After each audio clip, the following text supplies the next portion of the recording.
Blessed evening, mapagpalang gabi po sa ating lahat. Narito po naman sila para sa ating pag-aaral ng ating daily devotion. So, kamusta po ang lahat? I do hope and pray that everyone is doing well and okay.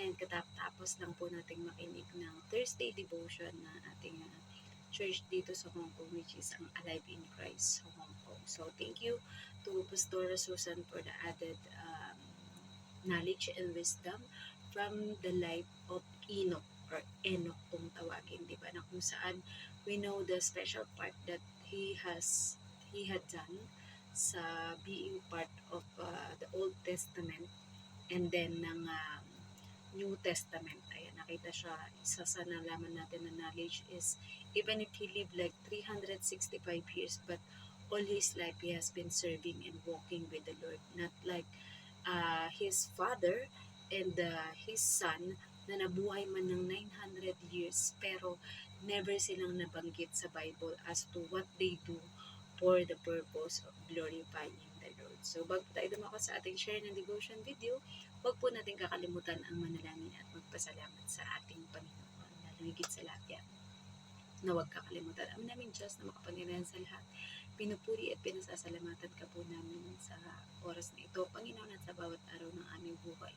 Salamat sa buhay, kalakasan at tininga na ipinagkakalob niyo, Panginoon, gayon din sa protection, provision, promotion, godly wisdom, Panginoon, at kahit sa mga unexpected blessings na dumarating sa aming buhay, Panginoon. Tunay nga, Panginoon, na napakabuti ninyo, Panginoon, at marapat lamang na kayo ay itaas at pasalamatan, Panginoon. Gayon din po, Panginoon, pinasasalamatan din namin ng mga testing, trials, mga problems na pinagdadaanan namin, Panginoon, dahil ito ang nagiging daan upang lalong tumibay ang aming pananampalataya at pagtitiwala sa inyo, Panginoon. That you know what you are doing, Panginoon, and we trust only your will na mangyari sa buhay namin, Panginoon. Not our will, but your will be done in our life, Panginoon. Gayon din po, Panginoon, all the glory belongs to you, Lord God, at sa gagawin namin pag-aaral na ito ng inyong mga salita, Panginoon, ay dalangin namin na magkaroon ng kaliwanagan ang puso, isip, at espiritu ng bawat isa, Panginoon, dahil hayaan niyo lamang po na inyong mga lingkod na namamahayag ng inyong mga salita ay maging instrumento at tuntungan ng inyong kalwalhatian, Panginoon. Let the glory alone be unto you, Panginoon, and let your light shine upon all of us, Panginoon. At sabi nga, you must increase and we must decrease, Panginoon. We humble down before you because we know all the divine wisdom that you are giving to us, Panginoon, ay nagmumula lamang sa inyo. Gayon din po, patuloy at walang sawa ang aming pasasalamat sa Panginoong Yesus dahil sa tinapos na gawa niya sa cross ng Kalbaryo o Golgota. Kaya kami po ay mayroong maipapamalita na good news na ebanghelyo, Panginoon, sa bawat isa na makakapakinig, makakabasa o makakapanood ng video na ito. Tunay nga, Panginoon, na ang buhay namin ay kulang pa bilang alay sa pasasalamat sa inyo, Panginoon. Ngunit salamat, Panginoon, dahil sa inyong abounding grace and love to us, Panginoon. Kaya kami ay nakakatayo, not with our strength, Panginoon, but with the strength that is coming from you, Lord God. Kaya din po, patuloy at walang sama kaming nagpapasalamat sa banal na Espiritu o Holy Spirit na siyang lumulukob sa aming, Panginoon, upang magawa at masunod namin, Panginoon, ang inyong kalooban. At gayon din po, Panginoon, ang banal na Espiritu rin ang nagbibigay sa amin ng conviction, Panginoon, upang kapag kami may tendency na makagawa ng hindi sang-ayon sa inyong kalooban, Panginoon, na ito ang pipigil sa amin upang ang lahat ng aming gagawin o sasabihin at iisipin ay tanging nakalulugod lamang po para sa inyo. We honor you, we glorify you, and we love you, Lord. This we pray in the name of our Lord Jesus Christ. Amen. Ayan. So, lumako po tayo sa Lucas 24:15. Ito po yung nakasulat. Habang sila'y nag-uusap, lumapit si Jesus at nakisabay sa kanila. Message, at dahil abala nga sa pag-uusap, ang dalawang alagad ay hindi nila namalayan na lumapit sa kanila ang Panginoong Yesus at nakisabay sa kanilang paglalakad. Application, kapag nakapokus ka sa kinakausap mo ay nasa kanya lang ang atensyon mo. Hindi mo mapapansin na minsan ay may ibang tao pa pala na lumalapit, nakakatabi o nakakasabay mo. Maganda naman talaga na nakapokus ka sa kinakausap mo, lalo kung dalawa lang kayo. dahil doon mo mas mauunawaan kung ano ang saloobin niya. Pero ang pinapakita dito ay ang divine connection. Dahil sa bawat pakikipag-usap natin sa bawat tao, pinapakita na pumapagitna o kasama natin ang Panginoon. Kaya nga dapat sa bawat makikilala o makakausap natin, laging isipin na kasama natin ang Diyos. So, purihin ang pagkabasa ng mabuting balita ng ating Panginoon, diba? So, yun na nga. Dahil nga nakapokus tong dalawang alagad na to sa kanilang paglalakad at pagkakwentuhan habang sila ay naglalakad papunta sa papunta sa medyo malayong lugar na kanilang pupuntahan ay hindi nila napansin na lumapit sa kanila at nakisabay sa paglakad nila ang ating Panginoong Yesus. Pero sabi nga, dahil ang Panginoong Yesus is in the glorified body, so hindi masyadong napansin ng dalawang alagad na ito na lumapit sa kanila at nakisabay paglalakad ang ating Panginoon. Pero soon to be ay manonotice din nila ito, di ba? And unaware nga sila na ang Panginoong Yesus yun. So, yung magiging sagot nila sa mga magiging katanungan ng Panginoong Yesus while they are on the way sa kanilang pupuntahan ay truly na in all honesty lang kung ano talaga yung saloobin o nilalaman ng kanilang puso at damdamin, di ba? So, ganun nga daw yun. Tayo, kapag may kinakausap tayo, mas gusto natin na nakapokus nga tayo dun sa taong kinakausap natin, di ba? Dahil mas gusto natin na maramdaman ng taong kausap natin na nauunawaan natin siya, di ba? Halimbawa, meron siyang mga sinishare na mga problema niya or mga hinaing niya, di ba? Nais lang, minsan nga, ang kailangan daw ng isang tao ay hindi yung advice, but ear that is willing to listen sa kung halimbawa siya ay may pinagdadaanan or may problema, di ba? And which is malaking tulong yun dahil hindi mo namamalayan na kahit sa simpleng pakikinig mo pala or ikaw nga yung tinatawag na shoulder to cry on ng taong yun is kapag na-release na niya yung kanyang mga saloobin o nakapapabigat sa kanyang damdamin, ay nakagagaan ito ng kanyang pakiramdam, diba? So, ganyan din ang Panginoon sa atin. Sabi nga, in every two people na nag-uusap or nagkakaroon ng kasunduan, ang ating Panginoon ay laging nasa center of ito. Kaya nga, di ba yung kanta ni Vanessa Una, Jesus at the center of it all. Jesus at the center of it all. From beginning till the end, it will always be, it's always been you, Jesus. Jesus. Ayan. Kaya kapag halimbawa din may mga kinakasal, di ba? Sabi nga, it's a union of two people, pero hindi ninyo alam na habang kayo ay nag-iisang dibdib as couple, ang Panginoon ang pinaka number one na witness na pumapagitna sa inyong union na yan. Kaya nga, kailangan sa bawat relasyon or bawat pagsasama or pag-uusap ng bawat tao, dapat lagi nating i-consider na pag-pray muna and sabihin na we always know na kasama natin ang Diyos. Alam naman natin na lagi natin kasama ang Diyos dahil kaya nga sinabing Emmanuel, God is with us. Pero iba pa rin na humihingi tayo ng guidance sa Panginoon, especially if we are going to make a difficult decision or we're going to give advice to somebody which is maybe asking our advice, di ba? Is napakaganda po na bagay na gagawin natin. Una, isang guni muna natin ito sa ating Panginoon through prayer nang sa gayon ay bigyan tayo ng Panginoon ng divine wisdom na maaari nating magamit para maipaliwanag at maintindihan ito ng lubos ng ating papaliwanagan, di ba? And yun nga, actually kung marirecall nyo lang ang story ng footprints in the sand, ayan, yung minsan ang tao iniisip kasi niya na kapag humaharap siya sa mga difficult moment of his or her life, iniisip niya na mag-isa niya lang hinaharap yun. Pero hindi niya alam na ang Panginoon, kagaya ng footprints in the sand, kaya isa na lang yung footprints na makikita niya sa buhangin, ay hindi yun yung footprints niya, but it is the footprints of the Lord saying, binuhat ka niya upang ang yung mga suliranin or yung mga pinagdadaanan to be burden is easy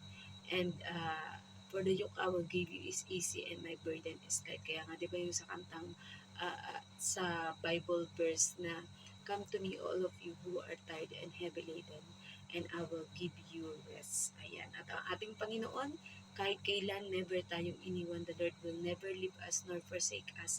Tayo lang bilang mga tao, dahil sa mga pinagdadaanan natin sa buhay, ang lumalayo sa Panginoon, na minsan pakiramdam natin na kapag masasama o hindi magaganda yung ginagawa natin is baka hindi na tayo tanggapin at patawarin ng Panginoon. Pero lagi nating tandaan na, especially if nakapag-isa na tayo sa Panginoon and we have a deeper relationship with God, na never niya tayong iiwan at pababayaan man. Lagi lang siya nandyan, waiting for you to call to Him, whether it's through your words that we will call, "Lord, help me with this," ganyan. Pero much more better that we ask guidance from the Lord through prayer. Ayan. Dahil prayer is the best among anything, the best medicine, the best way of communicating with the Lord, and the best way para sa mga greatest uh, hinihingi natin, di ba? Hinihingi natin kay Lord, or hinihingi natin na mangyari.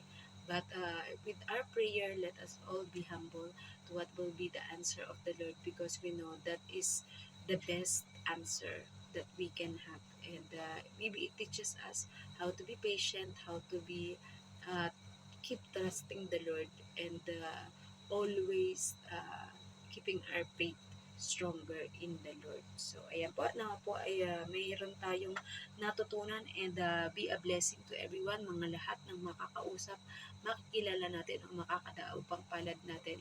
If you have time to share the gospel and good news to that people, whether it's your relatives, your friends, or kahit huli or new makikilala mo, always take the time and give the time to share the free gift of salvation that our Lord is giving to everyone, especially for those who will accept Him as Lord and Savior of their life. So, ayan po, na may natutunan kayo sa ating maiksing share ng devotion video, and we will try again na makagawa pa sa mga past few days ng ating devotion. So, bago po tayo and ay wag po natin kakalimutan ang mag-closing prayer. Ama namin Diyos na makapangyarihan sa muli, maraming salamat po sa inyong mayamang salita na aming natutunan ngayon. Tunay nga po, Panginoon, na sa bawat paglakad namin sa buhay na ito, Panginoon, ang daan man ay malayo at hindi pa namin nakikita ang dulo o future ng lahat ng mangyaring ito, Panginoon. But we can have a trust in you, Lord God, that you know what you are doing, Panginoon.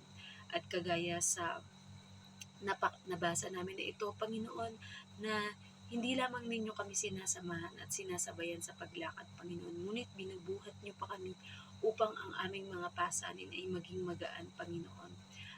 Ibigay niyo po sa bawat isa ang puso na handang tanggapin at papasukin kayo sa kanilang buhay, Panginoon, especially sa mga tao na wala pang matibay na relasyon at pagkakilala sa inyo, Panginoon, and they still never know or never heard about the free gift of salvation that you are giving through the sacrifice of your Son, Jesus Christ, on the cross to save us all, Panginoon.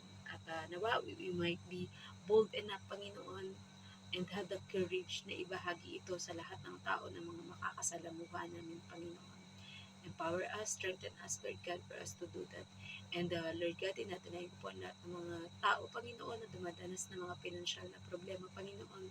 Let us all know that you are the God who provide, Panginoon, and you have numerous and unstoppable way, Panginoon, upang i-bless kami in any way na gugustuhin ninyo, Panginoon. Basta ang kinakailangan lang ay patuloy kaming magtiwala at sumampalataya, Panginoon, that you are the God who will provide for everything that we need and we will be needing, Panginoon. Kaya din po, Panginoon, we pray para sa lahat ng may karamdaman, Panginoon, any sickness, whether it's malala o hindi, Panginoon, that you are the God who heals, Panginoon. Kung pinatawad nyo nga po kami at dilinis sa aming mga kasalanan na pinakakinatatakutan ng tao, Panginoon, anumang sakit at karamdaman na loloobin ninyong tanggalin sa amin, Panginoon, at pagalingin kami, Panginoon, sa pamamagitan ng mga latay at sugat na tinamo ng inyong bugtong na anak na si Jesus na aming Diyos, Panginoon, ay kayang-kaya niyo po kami pagalin physically, mentally, emotionally, and spiritually, Lord God.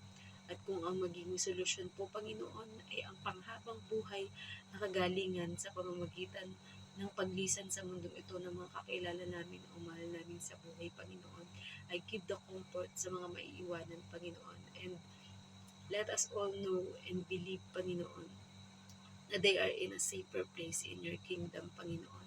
And that is your will for every one of us, Panginoon, ang makasama kami sa inyong kaharian dyan sa langit, Panginoon. Kaya po, Panginoon, we pray for all the pastors, priests, evangelists, prophets, teachers, missionaries, workers, members, Panginoon, at kahit mga teachers at nagmi-mission sa iba't ibang panig ng mundo, Panginoon. You will protect, provide, Panginoon, and give everything that they need and their family, Panginoon, especially if they are doing your great commission, Panginoon, to go therefore and make disciple, Panginoon. Alam po namin na hindi niyo pagkukulangin ang bawat isa, Panginoon, but indeed you will give siksik, liglig at umaapaw na biyaya sa bawat isa sa aming Panginoon. Gayon din po, Panginoon, we pray para po sa aming different body of Christ, Panginoon, different churches, different names of different churches, Panginoon, as long as we believe and we trust in you, Lord God. Alam po namin na yun ang inyong kalooban, Panginoon, na kayo ay sundin at kilalanin namin